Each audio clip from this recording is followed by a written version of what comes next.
قل أعوذ برب الناس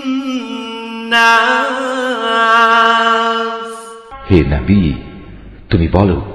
আমি আশ্রয় চাই মানুষের মালিকের কাছে, ملك الناس আমি আশ্রয় চাই মানুষের আসল বাদশাহর কাছে, إله الناس আমি আশ্রয় চাই মানুষের একমাত্র মাবুদের কাছে, من